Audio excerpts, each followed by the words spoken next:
युद्ध के मैदान में किसी भी सैनिक के लिए एक ही पल में दो सबसे बड़ी चुनौतियां होती हैं। पहली, दुश्मन की गोली से खुद को कैसे बचाए, और दूसरी, अपने हथियार से दुश्मन पर असरदार हमला कैसे करे।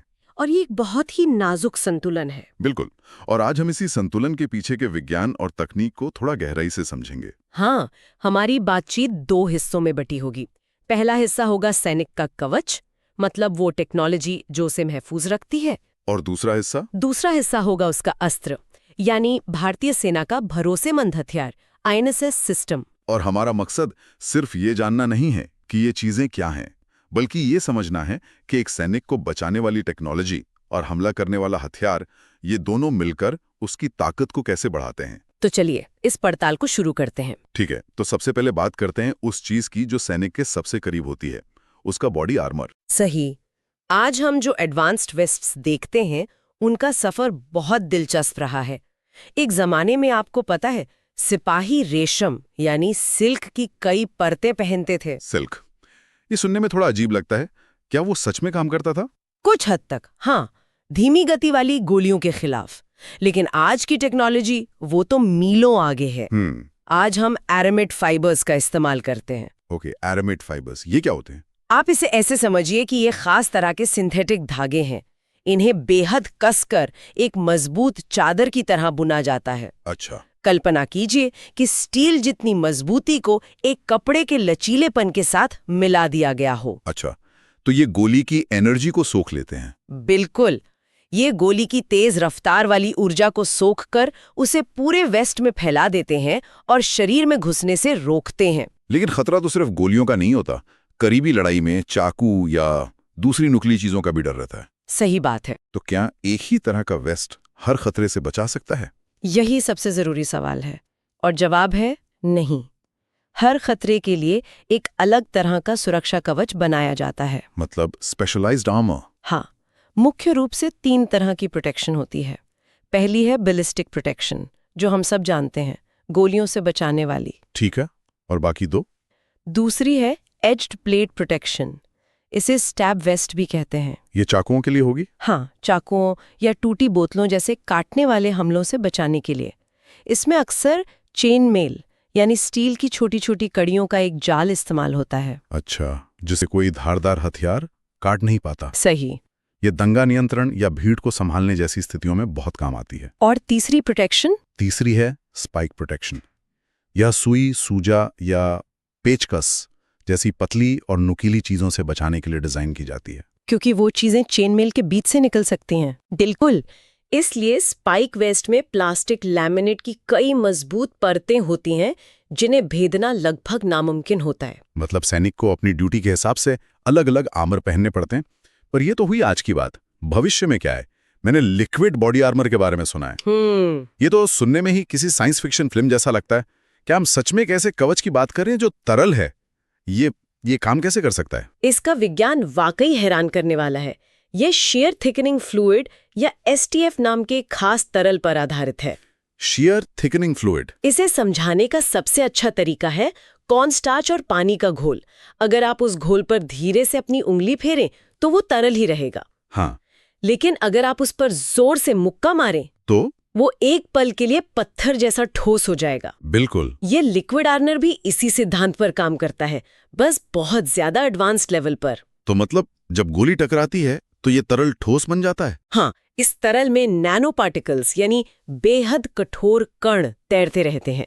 जब कोई गोली या छर्रा बहुत तेजी से इससे टकराता है तो ये कण तुरंत आपस में जुड़कर एक ठोस ढाल बना लेते हैं और हमले की ऊर्जा को सोख लेते हैं। सही। और जैसे ही असर खत्म होता है ये वापस तरल बन जाता है।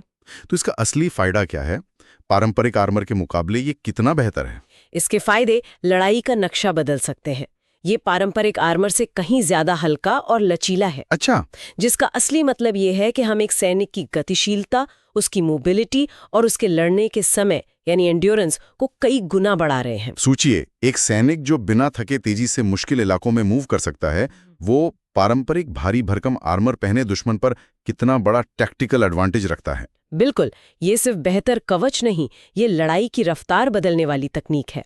और लिक्विड आर्मर के अलावा एक और भविष्य की तकनीक है जिसका जिक्र आता है, पावर्ड एक्सोस्केलेटन आर्मर। ये क्या है? क्या ये किसी आयरन मैन सूट जैसा है? आप काफी हद तक सही हैं। ये एक पहनने वाली रोबोटिक मशीन है जिसमें मोटर्स और हाइड्रोलिक सिस्टम लगे होते हैं। ओके। ये सैनिक की अपनी ताकत को नहीं बदलता, बल्कि उसकी ताकत को कई गुना बढ़ा देता है। मतलब एक सैनिक जो इस एक्सोस्केलेटन को पहनता है वो 100 किलो वजन उठाकर मीलों तक बिना थके चल सकता है। 100 किलो? इसका मतलब तो ये हुआ कि एक अकेला सैनिक भारी मशीन गन, रॉकेट लॉन्चर और हफ्तों का गोला बारूद लेकर चल सकता है। बिल्कुल, यही इसका मकसद है, सुपर सोल्जर बनाना। पर इसमें कुछ चुनौतियां तो होंगी। हाँ, अभी है। जैसे पावर सोर्स। इन सूट्स को चलाने के लिए बहुत शक्तिशाली बैटरी चाहिए जो घंटों तक चल सके। अभी ये टेक्नोलॉजी शुरुआती दौर में है, पर जिस दिन ये आम हो गई, ये पैदल सेना की लड़ाई का तरीका हमेशा के लिए बदल देगी। सही कहा। तो बॉडी आर्मर से लेकर एक्सोस्केलेटन तक सैनिक को व्यक्तिगत रूप से बहुत मजबूत बनाया जा रहा है। लेकिन सुरक्षा सिर्फ शरीर की नहीं, गाड़ियों और इमारतों की भी होती है। यहाँ पर anti terrorist bullet proof glass का जिक्र आता है। हाँ, और ये कोई आम बुलेट प्रूफ शीशा नहीं है। इसके 2 मुख्य प्रकार होते हैं, लो स्पॉल LS और नो स्पॉल NS। सही। LS में दोनों तरफ कांच होता है और NS में बाहर की तरफ कांच और अंदर की तरफ पॉलीकार्बोनेट की एक मजबूत परत। एक मिनट, यहाँ स्पॉल का क्या मतलब है? स्पॉल का मतलब है कांच का टूटना और अंदर की तरफ बिखरना। जब कोई गोली किसी साधारण बुलेट प्रूफ शीशे से टकराती है, हाँ। तो वो गोली को तो रोक लेता है, लेकिन अंदर की तरफ कांच के हजारों छोटे छोटे तेज रफ्तार वाले टुकड़े छिटकते हैं। हाँ, और ये टुकड़े भी उतने ही जानलेवा हो सकते हैं जितनी की गोली। तो नो स्पॉल वाला वर्जन इसी खतरे को पूरी तरह खत्म कर देता है। बिल्कुल, क्योंकि पॉलीकार्बोनेट की अंदरूनी परत इन टुकड़ों को रोक लेती है। ये तो बहुत जरूरी सुधार है। लेकिन मैंने सुना है इसकी सबसे अनोखी खासियत कुछ और ही है, इसकी वन वे प्रॉपर्टी।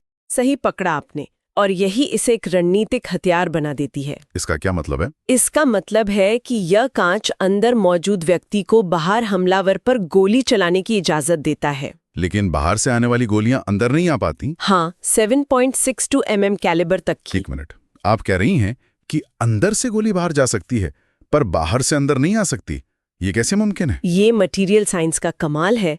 इसकी बाहरी परत बहुत कठोर लेकिन भंगुर मतलब ब्रिटल कांच की होती है और अंदरूनी परत लचीले पॉलीकार्बोनेट की। ओके। जब अंदर से गोली चलाई जाती है तो उसकी नोक एक बहुत छोटे से हिस्से पर सारी ऊर्जा डालती है, जिससे बाहरी कांच टूटकर बाहर की तरफ रास्ता दे देता है। अच्छा। लेकिन जब बाहर से गोली आती है तो उसकी ऊर्जा शीशे के एक बड़े हिस्से पर फैल जाती है और अंदर की लचीली पॉलीकार्बोनेट परत उस ऊर्जा को सोख लेती है और गोली को रोक देती है। बिल्कुल। ये तो वाकई एक बहुत बड़ा टैक्टिकल एडवांटेज है। किसी चेक पॉइंट या एम्बेसी में बैठा गार्ड दुश्मन पर फायर कर सकता है, जबकि वो खुद पूरी तरह सुरक्षित रहता है। सही बात है। तो हमने देखा कि कैसे एक सैनिक को लगभग अभेद्य बनाया जा रहा है, लेकिन सबसे अच्छी सुरक्षा एक असरदार हमला भी होती है। बिल्कुल। और भारतीय सैनिक के हाथ में उस हमले का सबसे बड़ा जरिया है 5.56 mm INSAS। अब हम सिक्के के दूसरे पहलू पर आते हैं। INSS कोई एक अकेली राइफल नहीं है, ये असल में 3 हथियारों का एक परिवार है। 3 हथियारों का परिवार? हाँ, इसे खास तौर पर पैदल सेना यानी इन्फेंट्री बटालियंस की जरूरतों को ध्यान में रखकर बनाया गया है। इसमें एक असॉल्ट राइफल, एक लाइट मशीन गन LMG और एक कार्बाइन शामिल है। INSS से पहले सेना 7.62 mm की राइफलें इस्तेमाल करती थी। तो INSS में ऐसा क्या खास था कि इसने पूरी सेना के मुखिया हथियार को बदल दिया? सबसे दिलचस्प बात यह है कि एक बहुत बड़ी छलांग थी। सबसे बड़ा और महसूस करने वाला बदलाव था इसका रिकॉइल। रिकॉइल मतलब गोली चलाने पर कंधे पर लगने वाला झटका। हाँ, वो झटका 70% कम था। 70%? ये तो बहुत ज्यादा है। लेकिन एक सैनिक के लिए इसका असल में क्या मतलब है? इसका मतलब सब कुछ है। रिकॉइल जितना कम होगा, सैनिक का अपने हथियार पर नियंत्रण उतना ही ज्यादा होगा। अच्छा। जब आप एक के बाद एक कई गोलियां चलाते हैं तो कम झटके का मतलब है कि आपका निशाना ज्यादा सटीक रहेगा, आप जल्दी थकेंगे नहीं और आपका आत्मविश्वास भी बना रहेगा। तो ये सैनिक के आराम और उसकी लड़ने की क्षमता दोनों को सीधे तौर पर प्रभावित करता है। बिल्कुल। तो चलिए अब इसकी उन डिजाइन विशेषताओं को समझते हैं जो इसे इतना असरदार बनाती हैं। इसकी बनावट कैसी है? इसकी बनावट में प्रैक्टिकलिटी पर बहुत जोर दिया गया है। बॉडी जो है वो प्रेस्ड शीट मेटल से बनी है। जिसे बड़े पैमाने पर बनाना सस्ता और आसान होता है। हाँ, लेकिन जिन हिस्सों पर सैनिक की पकड़ होती है या जो जमीन से टकराते हैं, जैसे but, pistol grip, hand guard, वो सब प्लास्टिक से बने। मजबूत प्लास्टिक से, ताकि वे हर तरह के मौसम और रफ हैंडलिंग को झेल सकें। और इसके अंदर का मैकेनिज्म ये काम कैसे करता है? ये एक बहुत ही भरोसेमंद गैस ऑपरेटेड सिस्टम पर काम करता है। Gas operated? इसे ऐसे समझिए कि जैसे ही गोली चलती है, उससे निकलने वाली गर्म गैस का एक छोटा सा हिस्सा राइफल खुद इस्तेमाल करती है अगली गोली को चेंबर में लोड करने के लिए। मतलब एक तरह का सेल्फ रीलोडिंग मैकेनिज्म? सही, जो इसे तेज और भरोसेमंद बनाता है। साथ ही इसमें rotating block breach locking system है, जो फायरिंग के समय पैदा होने वाले भारी दबाव को सीधे बैरल पर डालता है, न कि राइफल की नाजुक बॉडी पर, जिससे हथियार की उम्र और मजबूती दोनों बढ़ जाती हैं। बिल्कुल। ये तो हुई इंजीनियरिंग की बात, लेकिन एक सैनिक के नजरिए से इस्तेमाल करते समय इसमें क्या खास फीचर्स हैं जो लड़ाई में मदद करते हैं? इसमें कई ऐसे फीचर्स हैं जो सीधे सैनिक की जरूरतें देखकर बनाए गए हैं। पहला है बीटा लाइट साइट्स। अच्छा। ये लोहे के सामान्य साइट्स ही हैं, लेकिन इन पर ट्रिटियम के छोटे छोटे डॉट्स लगे होते हैं जो रात में बिना किसी बैटरी के चमकते हैं। तो इससे अंधेरे में भी निशाना लगाना बहुत आसान हो जाता है। हाँ। और मैंने इसके फायरिंग मोड के बारे में भी कुछ सुना है, 3 राउंड बर्स्ट या TRB। ये फुली ऑटोमेटिक मोड से कैसे अलग और बेहतर है? बहुत अच्छा सवाल है। फुली ऑटोमेटिक मोड में जब तक आप ट्रिगर दबाए रखते हैं, गोलियां चलती रहती हैं।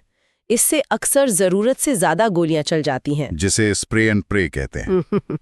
सही। TRB इसमें एक अनुशासन लाता है। जब आप इस मोड में फायर करते हैं तो ट्रिगर एक बार दबाने पर सिर्फ 3 गोलियों का एक नियंत्रित बर्स्ट निकलता है। अच्छा, सिर्फ 3? यह सैनिक को एक नियंत्रित हमले की ताकत देता है, एक गोली से ज्यादा असरदार, पर फुली ऑटोमेटिक जितनी बर्बादी नहीं। ये सटीकता और फायर पावर के बीच का सबसे सही संतुलन है। बिल्कुल। ये तो गोला बारूद बचाने का एक बहुत ही स्मार्ट तरीका है। और इसकी मैगजीन में भी कुछ खास है ना? हाँ, और ये शायद इसका सबसे शानदार और अंडररेटेड फीचर है। इसकी मैगजीन ट्रांसपेरेंट प्लास्टिक से बनी है, यानी ये पारदर्शी होती है। अच्छा, तो मतलब सैनिक को मैगजीन निकालकर देखने की जरूरत नहीं है कि कितनी गोलियां बची हैं? नहीं, एक नजर में ही उसे पता चल जाता है। लड़ाई के तनाव भरे माहौल में ये छोटी सी जानकारी सैनिक के लिए जीवन और मृत्यु का अंतर पैदा कर सकती है। ये वाकई में बहुत प्रैक्टिकल है। लेकिन क्या इसका कोई नुकसान भी हो सकता है? जैसे क्या दुश्मन भी दूर से देख सकता है कि सैनिक की गोलियां खत्म होने वाली हैं? सैद्धांतिक रूप से ये संभव है, लेकिन असल लड़ाई में ऐसा होना बहुत मुश्किल है। अच्छा। लड़ाई की धूल, मिट्टी और दूरी के कारण किसी के लिए भी ये देख पाना लगभग नामुमकिन है। इसके फायदे इसके इस काल्पनिक नुकसान से कहीं ज्यादा है। और आखिर में जो चीज इंसास को एक सिस्टम बनाती है वो है कंपैटिबिलिटी। कंपैटिबिलिटी, इसका क्या मतलब है? इसका मतलब है कि राइफल, LMG और कार्बाइन, इन तीनों हथियारों के 80% से ज्यादा पुर्जे एक जैसे हैं और एक दूसरे की जगह इस्तेमाल किए जा सकते हैं। सोचिए इसका लॉजिस्टिक्स पर कितना बड़ा असर पड़ता है। आपको 3 अलग-अलग हथियारों के लिए 3 तरह के स्पेयर पार्ट्स रखने की जरूरत नहीं है। बिल्कुल, एक ही किट से तीनों हथियार ठीक हो सकते हैं। इससे सैनिकों की ट्रेनिंग भी आसान होती है और मेंटेनेंस का सिरदर्द भी कम हो जाता है। ये एक लॉजिस्टिकल मास्टरपीस है। हाँ। तो अगर हम आज की पूरी चर्चा को समेटें तो हमने देखा कि आधुनिक बॉडी आर्मर, चाहे वो एरामिड फाइबर्स हों या भविष्य का लिक्विड आर्मर, अब सिर्फ गोली रोकने के लिए नहीं बल्कि सैनिक की गतिशीलता और सहन शक्ति को बढ़ाने के लिए भी डिजाइन किए जा रहे हैं। सही। और हमने ये भी समझा कि बुलेट प्रूफ ग्लास अब एक तरफा सुरक्षा नहीं देता, बल्कि वन वे फायरिंग जैसी अनोखी क्षमता देकर एक गार्ड पोस्ट को एक किले में बदल सकता है, जो एक बहुत बड़ा रणनीतिक लाभ है। और जब हमले की बात आती है तो INS सिस्टम सिर्फ एक राइफल नहीं बल्कि एक पूरी सोच है। हाँ। ये सैनिक के आराम यानी कम रिकॉइल, गोला बारूद की बचत, TRB और लॉजिस्टिक्स की आसानी पर केंद्रित है। कुल मिलाकर ये चर्चा दिखाती है कि एक आधुनिक सैनिक की प्रभावशालीता सिर्फ उसके हथियार या सिर्फ उसके कवच पर निर्भर नहीं करती। ये इन दोनों के बीच के गहरे तालमेल का नतीजा है। बिल्कुल। एक सुरक्षित सैनिक ही एक आत्मविश्वासी सैनिक होता है और एक आत्मविश्वासी सैनिक ही अपने हथियार का सबसे अच्छा इस्तेमाल कर सकता है। सही कहा।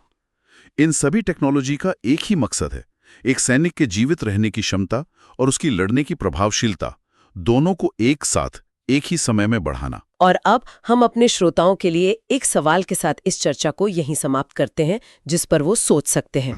ये देखते हुए कि आईएनएस मैगजीन पारदर्शी है, जो एक सैनिक को हर पल ये बताती है कि उसके पास कितनी गोलियां बची हैं, ये एक छोटी सी जानकारी किसी दूर दराज के पोस्ट पर एक लंबी और तनाव भरी लड़ाई के दौरान एक सैनिक के मनोबल यानी मोराल पर कितना गहरा और सकारात्मक असर डालती होगी।